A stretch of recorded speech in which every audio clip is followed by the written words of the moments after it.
Parmi les moultes façons de planter la pomme de terre, je vais vous en montrer une. Donc première chose à faire, c'est repérer sa zone de culture. Ensuite, on la recouvre de 30 cm de jeune compost. Dans le cas que vous voyez à l'écran, moi je suis au bord d'une haie, mais ça peut être aussi en plein champ, peu importe. Ensuite, on va mettre 10 cm de tonte. Ensuite, on va remettre 15 cm de compost. Donc moi j'ai écrit jeune compost, mais ça peut être du compost plus vieux, ça pose aucun problème. C'est juste qu'il n'est pas forcément vieux. Après on remet de la tonte. En fait on fait un peu comme une culture en lasagne qui va se composter, qui va être hyper nutritive pour les pommes de terre. Ensuite par-dessus tout ça, on va y mettre 5 cm à peu près de mulch ou de paillage. Donc on peut mettre de la paille, du broyat, et là moi je remets de l'humus et des feuilles. Ensuite on va patienter avant de planter les pommes de terre, parce que ça peut monter en température, donc je conseille de ne rien planter pendant une semaine, on laisse se reposer. Ensuite on va planter les pommes de terre. Moi les pommes de terre, souvent je les coupe en 2 ou 3. Je trouve que c'est plus productif par rapport au nombre de pommes de terre que l'on va utiliser pour la culture. Donc on plante les pommes de terre en bas de la butte, en haut de la butte. On pourrait même en planter de l'autre côté, mais moi j'étais un peu bloqué parce qu'il y avait une haie qui me gênait.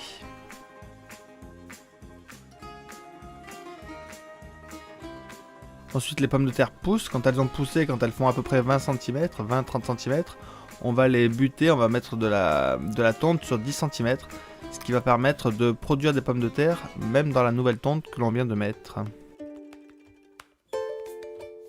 Ensuite on voit que ça pousse, voilà, on voit qu'un mois après, il y a des pommes de terre ont très bien poussé. J'ai mis une petite ficelle pour pas qu'elles prennent toute la place dans l'allée, mais elles ont hyper bien poussé. Et en plus, ce que j'aime bien avec cette culture là, c'est qu'on peut y aller quand on veut, récupérer un petit peu des pommes de terre au fur et à mesure sans tuer le plant. On a juste à se pencher, à gratter un peu, prendre des pommes de terre au pied de la pomme de terre, et la plante continuera à pousser et à produire, on ne l'aura pas abîmé. Après on peut faire un petit peu plus simple, hein, juste dans une zone où il y a de l'herbe, où on n'a rien préparé, on pose des pommes de terre à même l'herbe. Donc on les espace environ de 40 cm chacune. Ensuite on va prendre un petit peu de compost. Là donc moi c'est un vieux tas de paille mélangé avec de la tonte mais qui a été abandonné, donc une espèce de compost. On va recouvrir nos pommes de terre avec ça. On pourrait utiliser de la tonte, on peut utiliser plein de choses.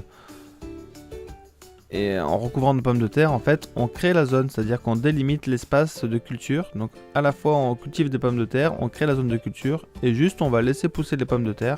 Et c'est tout. Une bonne partie de l'herbe qui a été enfouie par le compost va se dégrader et va nourrir le sol. Après, bien sûr, il y aura une certaine quantité d'herbe qui réussira à pousser, mais ça n'empêchera pas vos pommes de terre de produire.